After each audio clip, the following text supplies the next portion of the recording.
All right, guys, welcome back. We are watching Koyomimonogatari episode 4, Koyomi Water, which I was gonna say should be a Kanbaru episode if we're following the the order of the characters, and it looks like it. It looks like it indeed is off the first line of this chapter 1. Last time was a great one about sand and a cracked box and Hajikuji. I miss Hajikuji so much, but we shouldn't grieve too much, right? Come on, it's not what she would want. It's not what she would want from us. So Kanbaru, this one is Kanbaru water. What is up with water? Well, Kanbaru is certainly related to the idea of water, right? That was like the whole thing with her and her mother, being plain water, all that stuff from Hana, right? Um, so that is immediately a very interesting idea to me. I'm also curious what Kanbaru thinks of the idea of a road, right? Because of her whole like thing, right? About kind of like regretting her actions, being afraid of like trusting her own like desires, not trusting herself, all of that, right? How does that relate to the idea of a road? Well, we will figure that out because we're reading the chapter 1 yet again. So let's begin. I bet Suruga Kanbaru thinks of a road as a place for running rather than walking, given that she runs full tilt down whatever road she's on, no matter the circumstances, regardless of wind or weather. In fact, this junior of mine seems to have a hard time even slowing down, let alone proceeding at anything like a leisurely pace. A hard time, yeah, hardly her forte. But even though she's always hoofing at a top speed, maybe it's not so much that a fast pace is her specialty, especially, but rather that a slow pace is so difficult for her to maintain that it's out of her hands. Though not so difficult that she's bound hand and foot. In fact, Kanbaru, who has no qualms about embarking on a wild goose chase, probably never even considers taking a leisurely stroll. Anyway, a road. Not trod, but raced down. Ever since she became a star, garnering the attention of the entire school, and even now, having lost none of her luster even after quitting the basketball team, Kanbaru has been in possession of a road map depicting an altogether different road from my own. A road map, yeah. A road isn't how I think of it, Araragi-senpai. This was her response when I broached the subject one time. As always, she looked directly at me when she spoke. When running is a part of everyday life, like it is for me, the place where you run isn't a road, it's a track. A track? Well, what's the difference, right? Sure, but that's definitely what you call the road where runners run in track and field. For a guy like me, though, whose everyday life does not involve running, for whom running is a big deal, calling it a track doesn't sit well.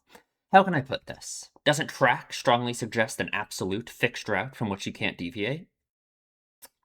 I guess I already thought of the idea of a road as like that, right? I would think that Araragi would kind of view it like that. I thought that was kind of the idea of the question in the first place, in a way. What? I'm surprised at you, Araragi-senpai. Even when it means street, a road is still fixed, something you can't deviate from. If you just up and move into the next lane, you'll cause an accident. Changing lanes is never a simple matter, no matter what road you're on. True, street or track isn't merely a question of context. I can't read. Street or track, it's merely a question of context, nothing more than semantics. In practice, whether you're running or walking, whether it's a street or a track, a road is a road. People talk about a life where the road map is already laid out for you. But since everyone is traveling down the road of life, we're all following some set of rules, obeying some set of traffic regulations. It's not so easy to drop out of the race, to deviate from the fixed path. Changing lanes is all well and good, but you have to be careful, or you might drive straight off a cliff. Dropping out of the race, huh? And there's always a possibility of a head-on collision. So we have no choice but to keep chugging along down the road.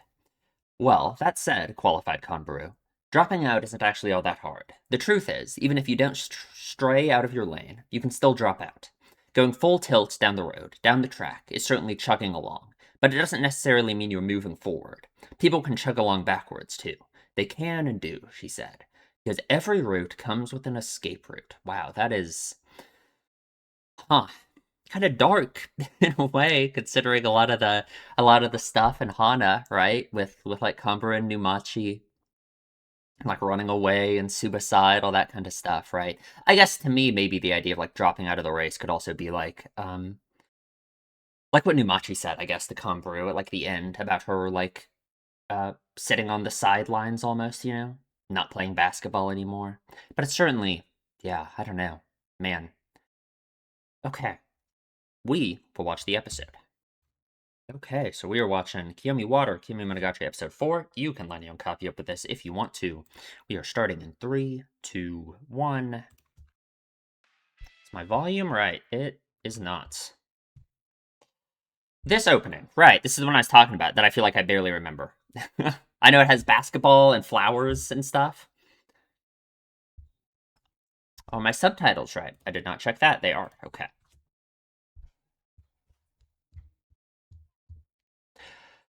No, this one I actually think I like don't remember like at all, which is weird. Because I've rewatched Bake like not that long ago.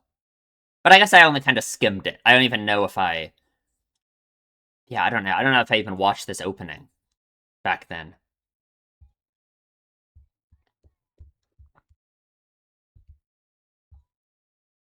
It's not a bad song. I like it. I like Converu a lot, so any Converu opening, I have to like it, right? Come on.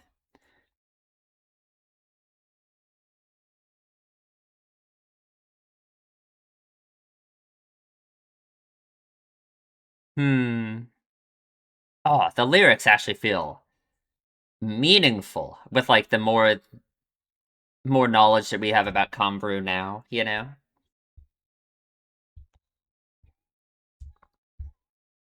Maybe it was always obvious. Who knows?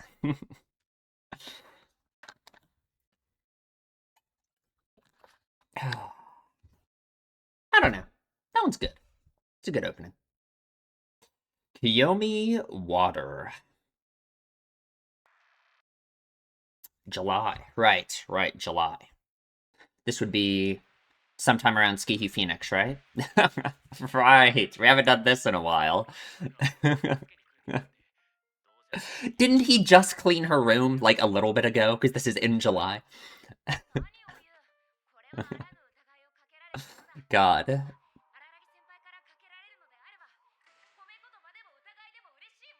Like, if you say so. We did it. Let's go. How much did she actually do compared to Araki? My God, took that long, huh?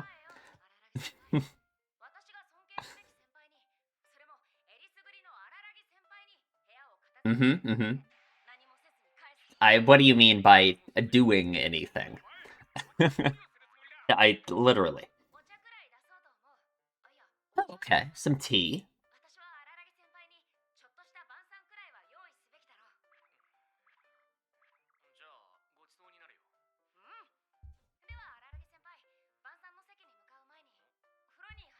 Ooh. Okay. I guess. But water, right? Water. Oh God. I guess we saw this before, right? Her bathroom, her very fancy bathroom. Yes. Okay, Converu, what are you doing? Right.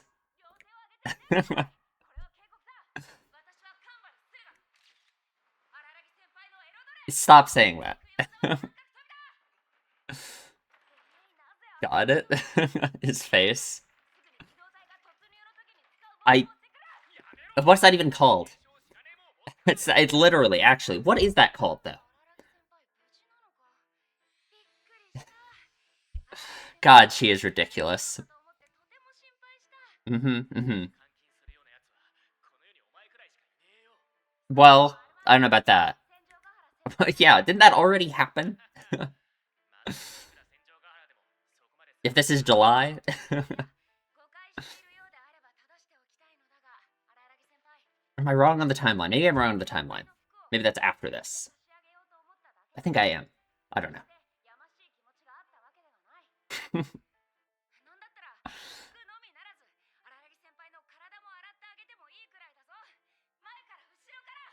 Thank you. Thank you.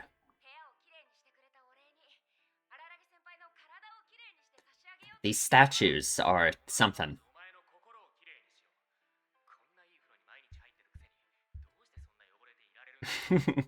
It's a different kind of dirtiness.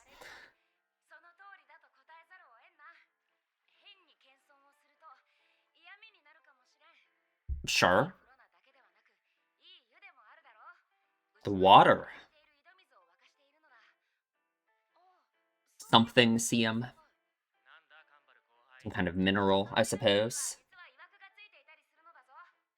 Okay, okay.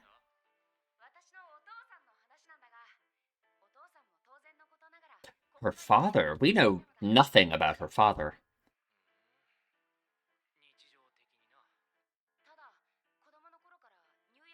Okay. Another story of some sort. Mm-hmm. Notice the phenomenon. Okay. Yeah, she's like qualifying it a lot, you know? Look at the water's surface. What about it? It's reflective. Yeah. Can see himself.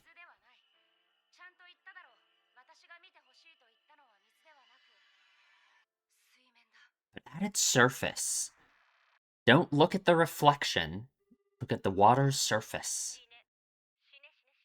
Don't look at the water itself. Okay, what's going on? What did Aragi do?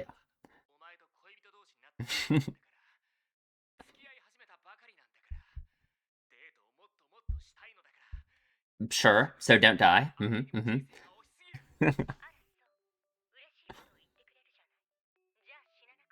Thank you. Thank you. Right, right. Deserves to die.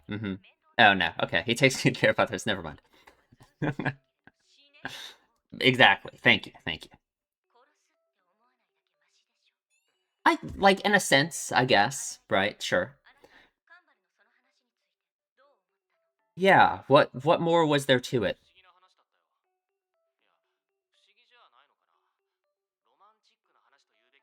Could be natural. Who knows? Ooh. Image of his future wife, Gantoe. Interesting. Huh.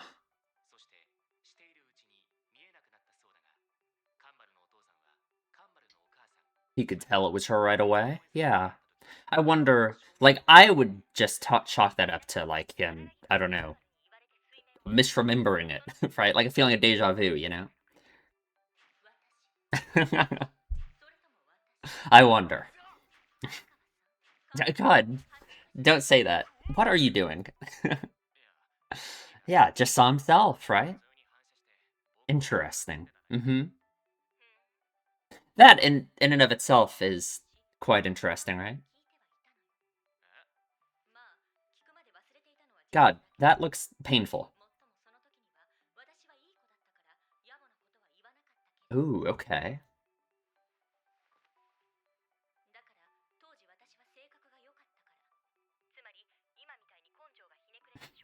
You aren't like that. Come on.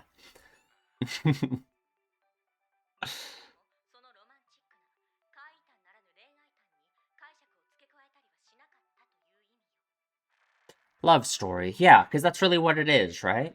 It's like it's a sweet story, I suppose.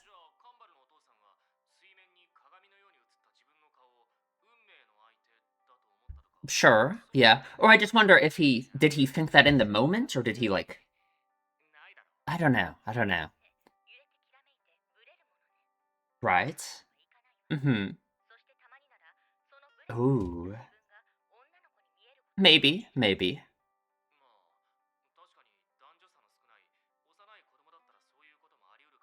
Yeah, I guess I can imagine a kid being able to think like that. Yeah.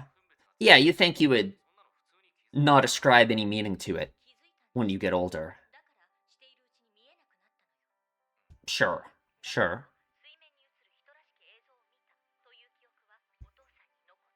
And it would be so easy for it to be almost a false memory in a way. Once he met Gantoe.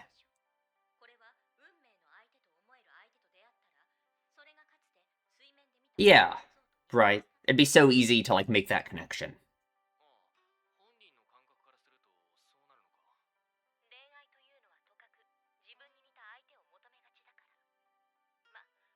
Hmm.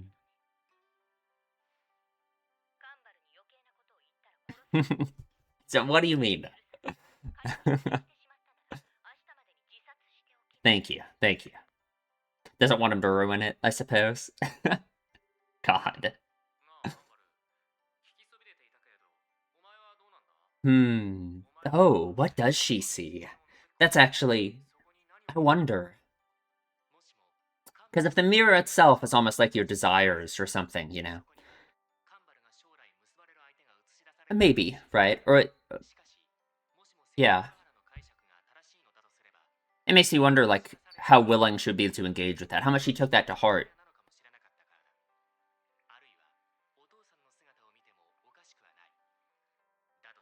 Hmm. Okay. Like, okay. Converu. Come on. Right, right, right. You know what? It makes sense. No, I think it makes sense that she's not that she's not willing to like engage with it at all, right? Like that she just does that. No, no, that actually makes sense. That actually makes sense. Okay, right. Because if the mirror, I mean, sorry, like the reflection in the water is almost like in some way, like a representation of like your desires, what you're destined to do, like things like that, right? Those are things that Kambaru is like unwilling or like afraid to engage with, right? Because of like her feelings about herself and her desires, right? Not trusting herself, you know. So I think it makes sense that she would just say some bullshit, right? Like that. Maybe, maybe. I don't know. I don't know. Hmm. That's a good one. That was a good one. That was a good one. Also, it being water, right? Like that's so. I think it has to be something so personal to Kanbaru, you know?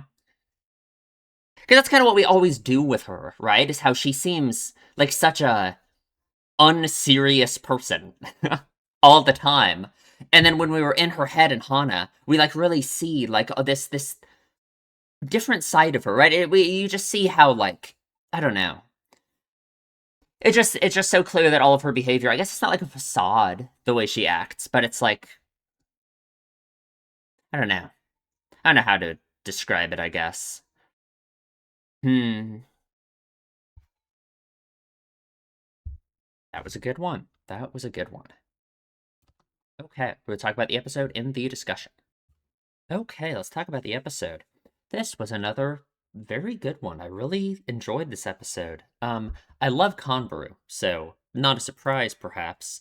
Um, I think the chapter one links up to this episode in an interesting way. I was thinking about it. I was thinking about like I guess to me an interesting part of this episode about this whole like reflection in the water thing alongside the chapter one Converu talking about the road being like a track, right? It makes me think about the idea of like predeterminism that your life, that you know, whoever you're gonna love, whoever you're gonna fall in love with, is in some way predetermined. That you have a set path that you're walking down, that is somehow so far out of your control that it's even like predetermined for you already, you know? Um, which is an interesting thing because I feel like both Araragi and Kanbaru would relate to that idea in different ways. Because Kanbaru, right, her whole thing was that she doesn't trust herself, she doesn't trust her own desires, she doesn't trust her own actions, because of her like hurting other people, right? Like what happened with Araragi, what happened even before then when she was like a kid and she beat up all those kids with the monkey paw, all that stuff, right? Um, so to her, I feel like this idea of things being predetermined is almost like her. It's like how she distrusts her own desires, that she's unable to change her desires. In the way that like God, in the way that like she, for example, has still been in love with Tensugahara, right?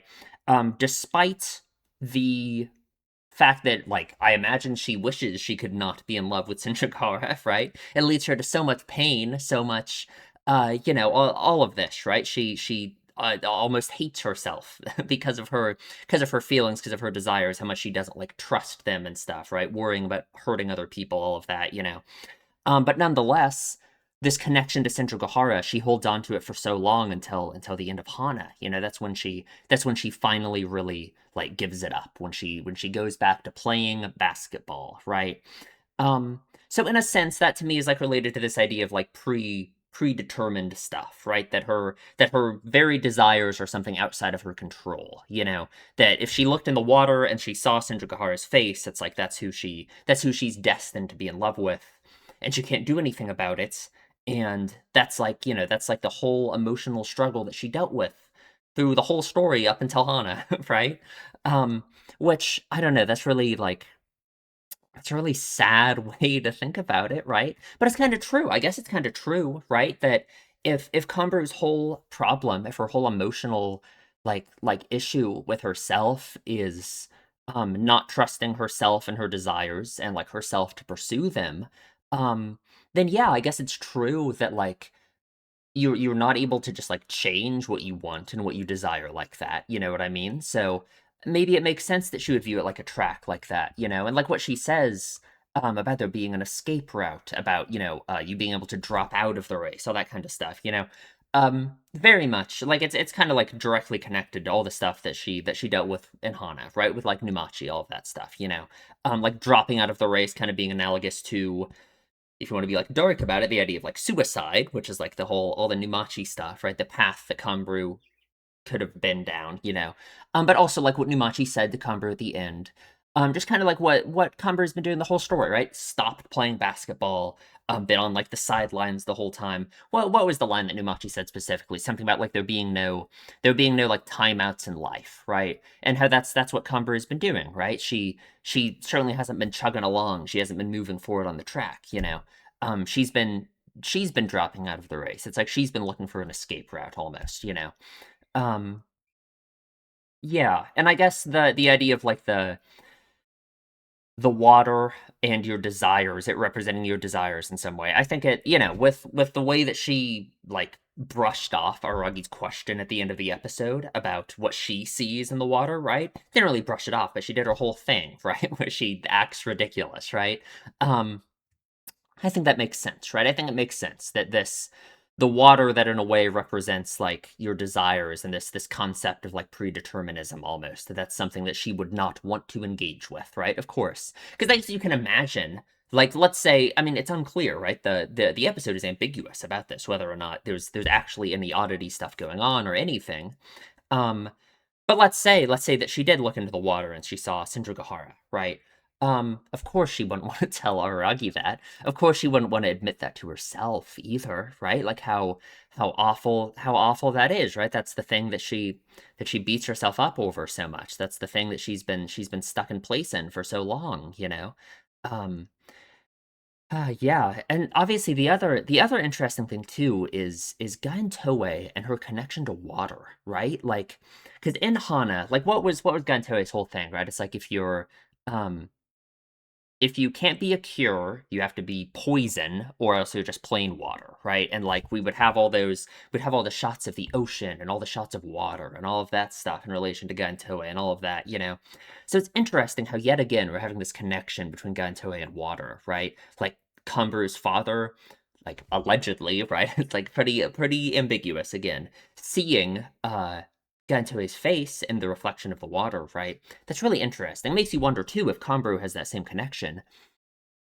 If Kanburu does see Gantoe in the water, right? See her mother in some way. Not like literally, maybe, but the concept, the idea of water being related to her mother in some way, and if Kanburu has that connection as well. I guess I don't know why she would, other than just that thing that Gantoe would tell her, right? That her mother would tell her. It's very interesting. Now I'm trying to think. Is there ever any moment? Because Kaiki is the other character that's like connected to Gantoe, right? Is there any moment where Kaiki relates Gantoe to the concept of water in any way? I don't really think so, right? I'm trying to think.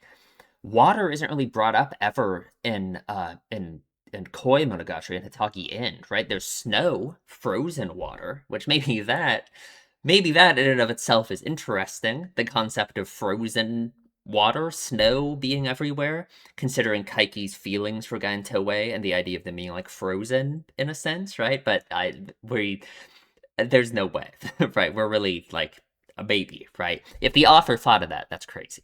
Perhaps. Um, Anything else I want to talk about from this chapter one? Let me think.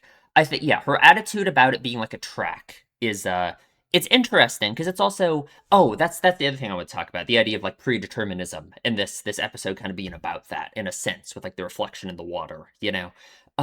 That's another thing that for Araragi is like very interesting, right? It's interesting for one because to me the concept of a road is already almost like that, right? How a road connects you to another place, right? Like, to me, I thought Aragi was already thinking of it in that sense, the idea that the road is leading you somewhere. So of course, right, the destination has to be predetermined in a sense, right? Kind of like how Aragi believes that there is a correct, like right path for his life to be taking him down, or for him to be like walking down, right? In a sense, that's in the same vein of it being like predetermined in a way, right? But I guess that's different. I guess that's different because it's like Araragi thinks there could be like different roads for him to take, I guess, right? You know what I mean? Like we've talked about the difference between the road and like the sidewalk and like being able to change roads and all of this. Whereas Kambaru talking about like a track, right? This track that she's running down, a race that she's on, you know. I guess there's only one racetrack, right? And yeah, it's like as he says, an absolute fixed route that you can't deviate from, you know. So I guess that's different. I guess that's different, you know. But like I want to say for Araragi, this concept of predeterminism, what would he think about it, right? I guess he wouldn't like it. He wouldn't like the idea of predeterminism because he is someone who is he's very much worried about his decisions and his choices and what path that's all leading him down. So the idea of it all being predetermined somehow, of course, he would hate that, I think, right? Um, so maybe in a sense that is interesting, right? Like his answer to the question of what he sees in the water and saying he only sees himself. Obviously, it makes me think of Ski Monogatari, right? How in this moment, back here, a few several months before the Ski Monogatari, right? He's still able to see his reflection, right? He's still able to see himself like in the mirror, right? Unlike in Ski, where he can't see himself anymore, which in and of itself like makes sense. That's meaningful in a way. Um, but if he sees himself in the mirror that is representative of like your desires and like where you're heading in life, right? I don't know. I don't know. What does that mean? What does it mean to see yourself in that sense, you know? Hmm.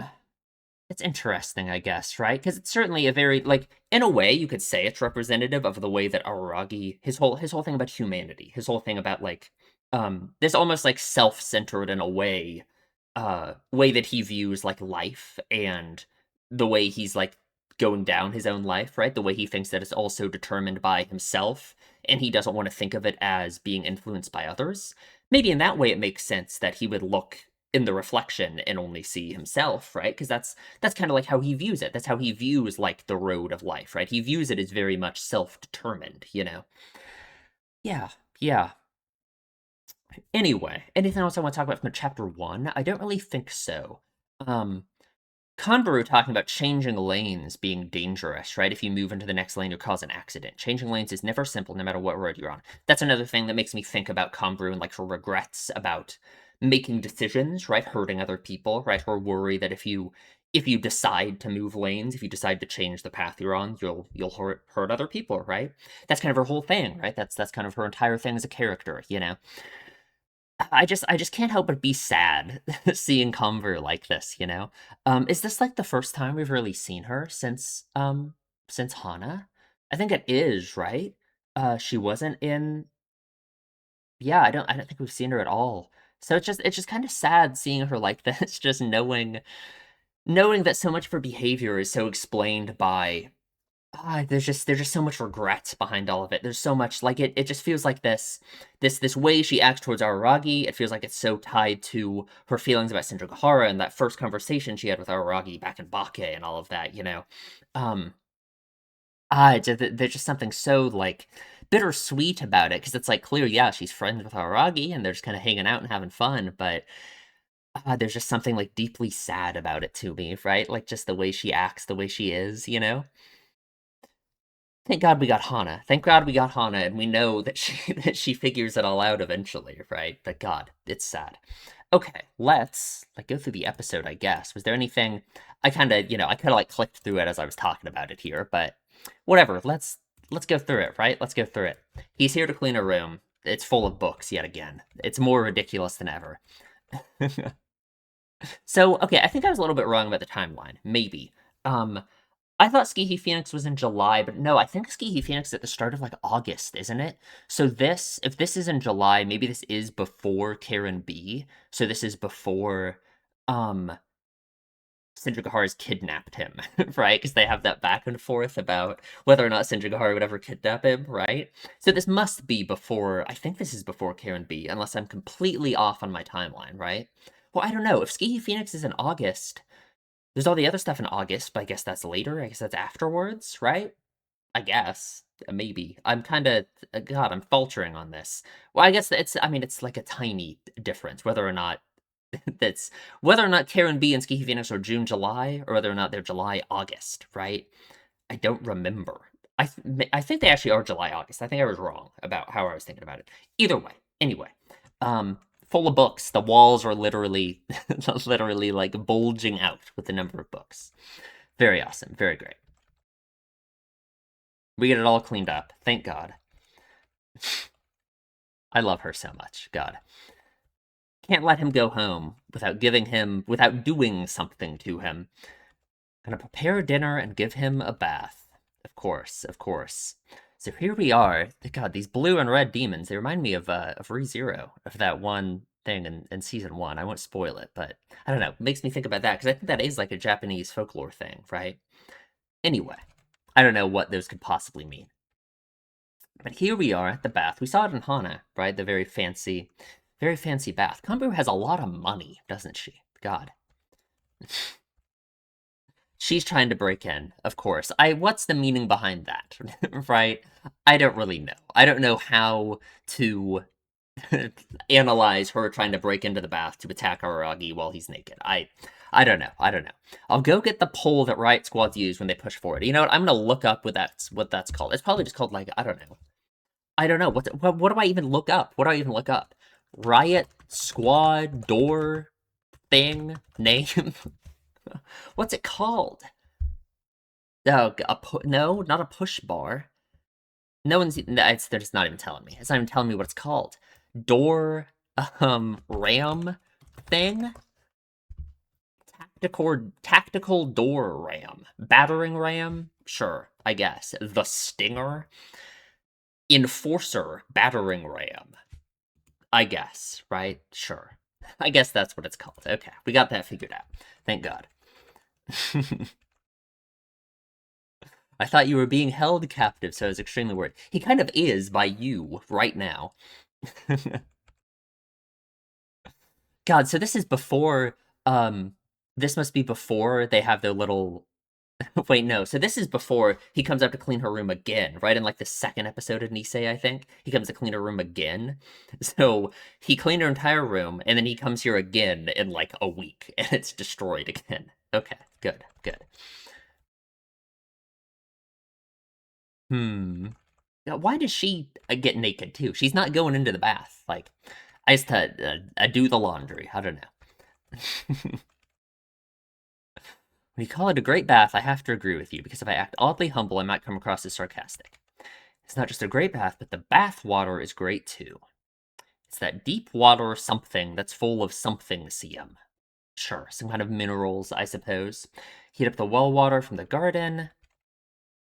The well water actually has some history attached to it. This is a story from my father, which we don't know, like, anything about her father, right? It is very interesting, you know? Because I mean, he's from where the name Konbaru comes from. The one who, you know, Gantoi was in love with, the one who broke Kaiki's heart in a way, right? I don't know. I guess I wonder how that all went down exactly, but we don't even know his name, do we? Other than Konbaru, right? Hmm. When he was a child, he would occasionally notice something while bathing. I guess you could say he noticed the phenomenon, and it's not as though an apparition was evolved, but there's a mysterious phenomenon. Yeah, really, some qualifiers here. Look at the water surface where you soak in the bathtub. He sees himself. Something wrong with this water. It's not the water. Didn't hear what I said. I didn't ask you to look at the water, but at its surface. So look at the reflection of the water, right? And he sees himself in it, you know? So I guess this whole concept of her father seeing Gaintoe in the reflection, right? I guess my immediate thought is that he's just like, it's like almost like the feeling of deja vu in a way. It's almost the feeling of like thinking about this thing from his past and ascribing this new meaning to it. I guess that's different than deja vu, right? But like ascribing this new meaning to it after he's seen Gaintoe and thinking, oh, that must have been her in the water, right? Because I guess I can imagine that being like a stupid little kid thing to do, to like look at your reflection in the water and think it's like not you, right? Because it's simmering and there's steam and all this. I can comprehend that. I can imagine that, right? And then I can imagine later on in his life when he meets Gantoe ascribing like new meaning to that, right? Um, I just don't really know what to make of that idea, though, right? Like, how would I connect that to other characters, right? This idea of ascribing new meaning to something in the past after you've experienced stuff in the future, right? And like, I guess that's like a very human thing to do. I can imagine just like any person having that kind of experience. I don't know. I don't know.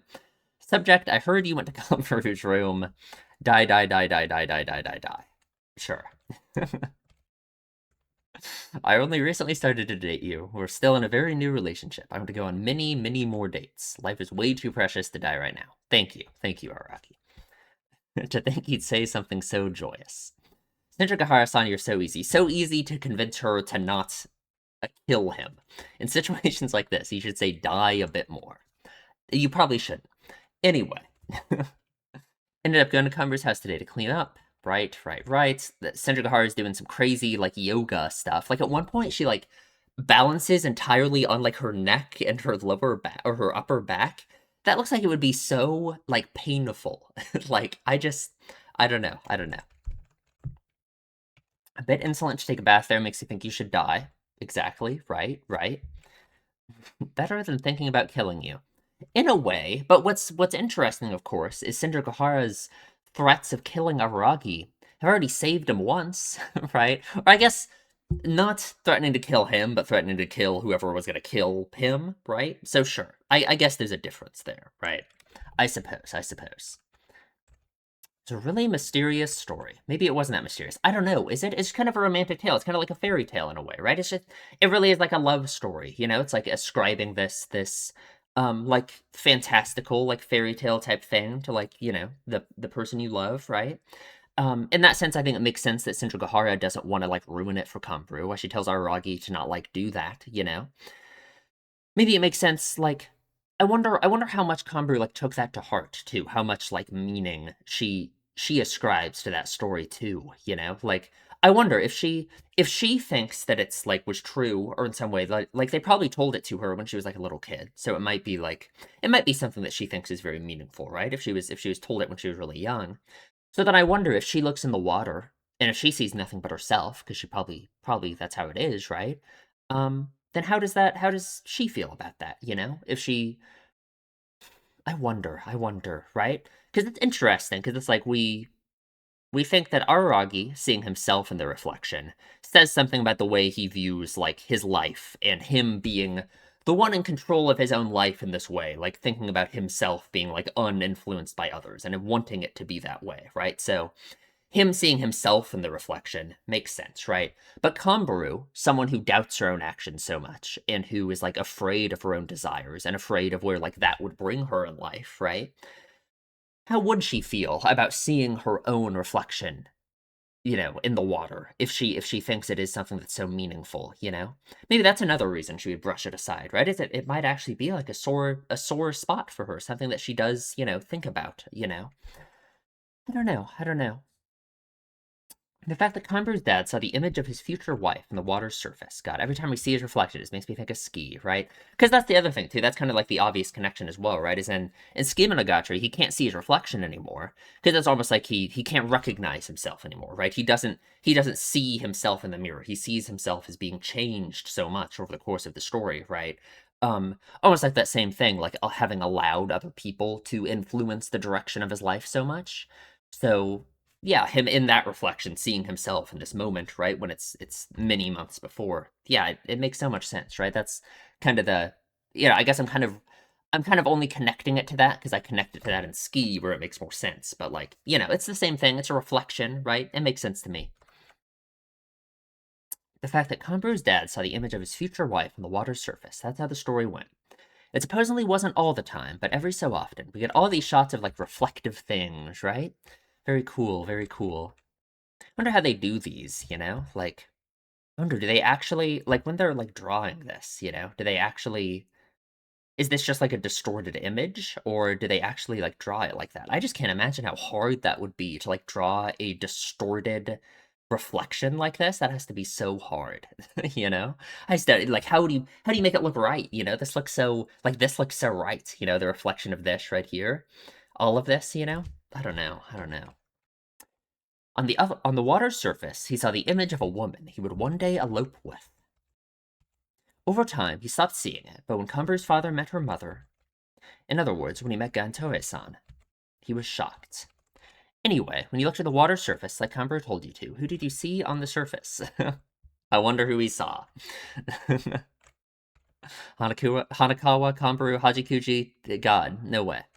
It would have been her. It would have been her, but he actually saw himself, right? Let's be real. Let's be real. There's a normal reflection where I could see my own face. Yeah. I'd already heard Kambaru's story. I had forgotten until I can I read? I had forgotten until I heard it just now. So she had heard it when she was friends with Kambaru all that time back then. Yeah, when she was still a good girl and she didn't say anything too insensitive before she had her rotten personality, as she says. Which, come on, don't be so harsh on yourself. God. In short, I didn't tactlessly add any interpretations to that romantic apparition tale. No, that love story. Yeah, she calls it a love story. She certainly views it in like that in that light of it just being like something kind of sweet and something kind of, you know, in that vein of just being a love story in a way. Which I guess it is. I guess it is. I just don't know how I feel about that. That idea of like ascribing this, or I guess I know how I feel about it. I guess I just don't know how I feel like how that relates to the characters in the story. Like how does Aragi feel about that idea of this kind of like um ascribing like this fairy tale like romance idea to like the person you're in love with in a way, you know? He doesn't really do that with Senjugahara, you know what I mean? Like I think he has like these holdups and these not preconceptions, but like these feelings about his relationship with Senjugahara where I don't know. I don't think he views it in that way. I don't think he would want to view it in that way, in this very like fluffy love story fairy tale way. You know what I mean? That's just not the way their relationship is. You know. And I guess it's sweet to view relationships like that from like the outside. You know. But in reality, I guess Gantoe and Kanbaru's and well, yeah, Kanbaru, the you know Kanbaru's father's relationship wasn't like that either. You know. Um, I don't know. It's an interesting thing, you know, because I guess the it kind of vaguely relates to me the idea of how Kanbaru thinks about her own actions in like such a negative light, right? Like viewing everything that she's done and beating herself up over it so much, viewing her desires so negatively, versus this way of like romanticizing like where your life has brought you so much, you know? I don't know, they're kind of like two opposite ends of the spectrum in a way, you know? I just don't really know what to think of it beyond that, I guess. Punchline for the episode. Kanbaru's dad saw what looked like a reflection of his face on the water's surface and thought it was his destined partner. Is that what you're saying? That can't be it. That doesn't really make any sense, right? Unless it's an oddity thing, right? I guess I just don't really believe for a second that it's like true, that it's just an oddity, right? That would just be, I don't know what meaning I would take from that, I guess, right? The water surface sways, shimmers, and blurs. So this is interesting, right? Talking about the water surface swaying, shimmering, and blurring, right? Because if we're talking about the water in some way representing the future, right? That it's this idea of like the predetermined future, like the place where the track, the road is leading you to, you know. The idea of it being shimmering and blurring and unclear, you know. That makes sense to me because that's just kind of like how it works, right? That you never know like where you are truly being led in life, where your actions are leading you to. That's something that I feel like Aragi really wants, right? Aragi wants like some kind of um an answer of what actions he can take that will lead him to the right path that he believes he should be walking down, right? But no, the water's surface is always, it's swaying and shimmering and unclear. You can never there's no magical thing you can look into and see a reflection of where you will be or what you're leading to, Um yeah, yeah. It's not quite a mirror. And occasionally, maybe his blurred image look like a girl. That too, right? Like the idea that a mirror is something that does show you that, right? Um that makes so much sense to me because it's like Aragi truly does look at himself and his circumstances in order to assess the path that he is like being led down in life, right? He looks in the mirror, right? He looks at the way that he is feeling, like compared to, oh, this objective set of rules he has, all of these things, right? To decide whether or not he thinks he's going down the right path, right? Whether or not he feels like he's doing the right things in life, right? So he wants a mirror to be able to look in, right? But the reality of of future of like life is, yeah, it is like a shimmering, swaying uh surface of water.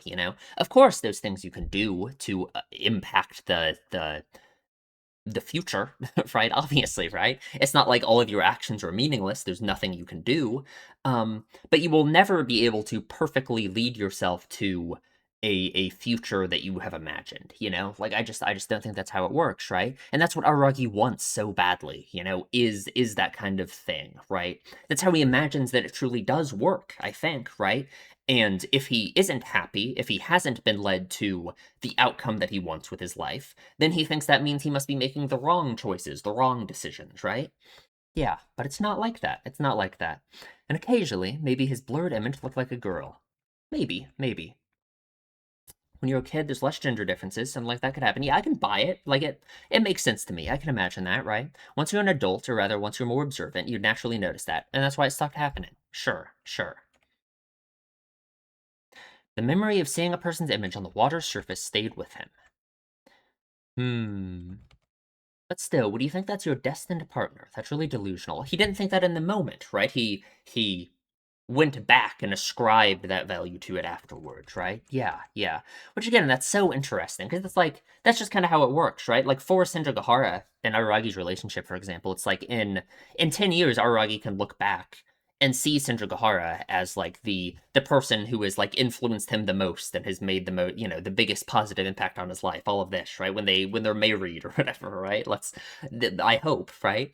Um, but it's like in the moment when he starts, it's not like he saw Sindra through that lens, right? It's not like he made this decision to start dating Sindra was somehow thinking like, oh, she is going to positively influence me in every way and be the person who saves me all of this. Yeah, yeah. It's like it's such a counter to like the way he wants it to work as well, like in terms of like being able to determine like the outcomes of your actions, and like how it will affect your future in a way.